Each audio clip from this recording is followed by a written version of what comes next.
बिनविरोध निवडीवरून उद्धव ठाकरेंनी केलेल्या टीकेला आता भाजप नेते आशिष शेलार यांनी सामच्या ब्लॅक अँड व्हाईट विशेष मुलाखतीत जोरदार प्रत्युत्तर दिलंय. काय म्हणाले शेलार ते पाहूयात. आता राजकीय ठेकेदारी ही खूप मोठ्या प्रमाणावर वाढलेली आहे. म्हणजे अगदी विधिमंडळातलं बघितलं तर विधिमंडळात 70-75% आमदार जे आहेत ते ठेकेदारांशी किंवा ठेकेदारीशी संबंधित रोजगारांमध्ये काम करताना पाहायला मिळतात. अशा परिस्थितीमध्ये राजकीय ठेकेदारी जी आहे त्यातून मग बिनविरोध निवडणूक होते आणि मग थेट पैसा दिला जातो आणि माघार घ्यायला लावली जाते, असं तुमच्यावर आरोप होतोय, भाजपवर होतोय. काय उत्तर असेल? 14 मे 2020 तुम्ही मुख्यमंत्री असताना उद्धवजी, तुम्ही कुठल्याही सभागृहाचे सदस्य नव्हतात. तुम्ही विधान परिषदेत बिनविरोध निवडून गेलात. मग स्वतः बिनविरोध गेलो निवडून उद्धवजी, तुम्हाला चालतं.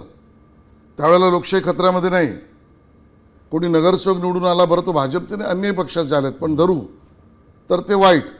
आपला तो बाबा, दुसराचा तो कार्टा. उद्धवजींना नैतिक अधिकारच नाही. त्यांनी पहिल्यांदा ते आज आमदार आहेत ना, ते बिनविरोध आमदार आहेत, त्याचा राजीनामा द्यावा, मग हा प्रश्न उपस्थित करावा.